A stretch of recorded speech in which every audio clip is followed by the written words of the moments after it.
Binigyang parangal at tulong pinansyal ang mga sugatang pulis sa nangyaring pagsabog sa Mountain Province. Ayon sa PNP Cordillera, magsisilbisa ng inspirasyon ang kagitingan ng mga pulis upang patuloy na suportahan ng publiko ang pulisya. May report si Breves Bulsaw. Personal na binisita at pinarangalan ni PNP Cordillera Regional Director Israel Ephraim Dixon ang mga sugatang pulis sa pagsabog ng IED na itinanim ng mga NPA sa boundary ng Tadjan at Pauco Mountain Province, kung saan personal niyang iniabot ang medalya ng sugatang magiting at ang pinansyal na tulong. Bilang pinuno ng Police Regional Office Cordillera, tauhan ko po yung mga na-wounded dito sa enkwentro kahapon sa isang pagsabog nga ng mga IED habang hinahabol ang mga kalabang NPA dito sa boundary ng Tadian at saka Bauco. So bilang ama ng Pro Cordillera, dapat ko ring malaman kung anong kalagayan ng aking mga tao.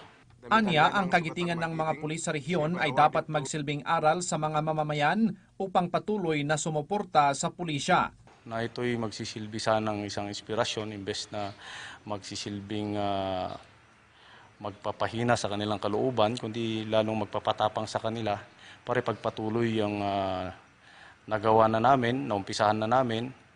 At alam ko yung mga kalaban naming NPA ay on the run na ngayon.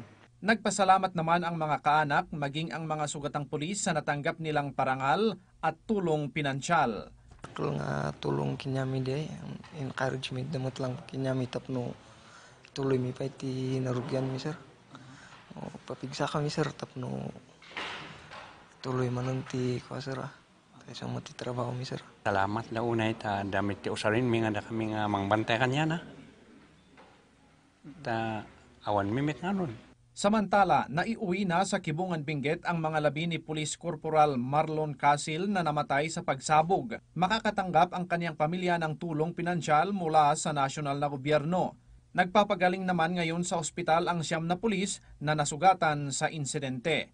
Iginiit ni Brigadier General Dixon na patuloy ang kanilang pagtugis sa mga komunista sa tulong ng AFP upang tuluyan na silang masugpo. Breves Bulsaw para sa Bayan.